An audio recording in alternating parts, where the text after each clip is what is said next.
The neighborhood of New Dorp was first colonized by the Dutch in 1671 as their second settlement. The neighborhood's layout is reminiscent of a village with its commercial district in the center and the houses laid out around it. Our first stop in this village is the site where the Huguenots established their Rose and Crown Tavern in 1665, just 6 years prior to the settlement's establishment. During the American Revolution, General William Howe used this house as military headquarters for him and his soldiers. The Rose and Crown Tavern gained its historical significance when General Howe read the Declaration of Independence to his troops on July 9, 1776. After the Revolutionary War, the Rose and Crown Tavern was used as a private home. In 1885, the owners demolished the original structure and had an Italianate-style house built in its place on Richmond Road. In 1889, Gustav A. Meyer purchased the house and began working out of its basement to develop his famous Nabisco sugar wafers. On March 21, 1989, the Landmarks Preservation Commission designated the house as a historic landmark. For years, it has been used as a privately owned home. It is one of the few Italianate-style houses still standing on Staten Island. Our next stop will be Moravian Cemetery, the largest cemetery on Staten Island. Moravian Cemetery opened in 1740 at 2205 Richmond Road.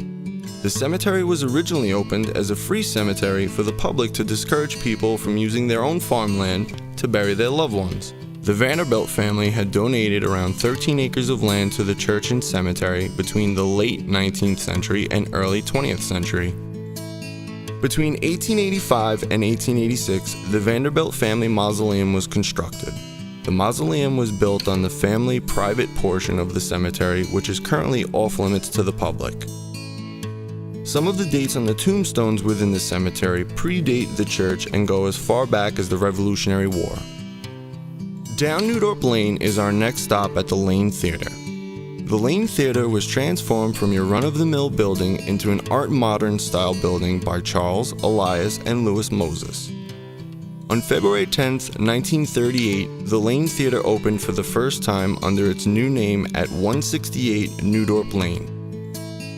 In 1988, the interior of its first floor was designated as a landmark. Just a short year later, the theater closed down. Since 2001, the building has had several other uses. New Dorp Lane between Highland Boulevard and Richmond Road is considered to be one of the densest and busiest commercial areas on the island. Down this street, you can find the New Dorp branch of the public library, restaurants, shops, and banks. New Dorp Lane intersects with Highland Boulevard, one of the major roadways on the island. Here, you can find shopping centers such as Highland Commons, Highland Plaza, and Tyson's Park Shopping Center. The New Dorp section of Staten Island contains several different architectural styles regarding homes. In the northern section of the neighborhood, you can find such styles as colonial revivals, Tudor revivals, raised ranches, and cottages. As you travel down to the New Dorp Beach area, you will find many bungalows lining the streets closest to the shore. 2 points of residential significance are the Rose and Crown condominiums, aptly named after the long-gone tavern of old, and the Tyson Park apartment complex. New Dorp is home to many schools varying from pre-K to high school. The public schools include PS 41, IS 2, Staten Island Technical High School, and New Dorp High School. The private schools include Our Lady Queen of Peace Parish Elementary School and New Dorp Christian Academy. New Dorp has the honor of housing such parks as Miller Field, Corporal Allen F. Cleveland Park, formerly known as New Dorp Beach Park, Cedar Grove Beach, and Dugan Playground. Miller Field was originally farmland owned by Cornelius Vanderbilt. In 1919, descendants of his sold the land to the federal government. In 1921, an airfield was established and named after Captain James E. Miller, the first American aviator killed in action during World War I. The airfield was actively used up until 1969, when the government felt it was no longer of use. It was then sold to the National Park Service in 1974, who transformed it into the park you see today. The park has soccer, football, and baseball fields, a playground area, and a path which connects with the beach. New Dorp Beach Park was renamed after the first Staten Islander to be killed in action during the Korean War. Corporal Alan F. Keevlahan.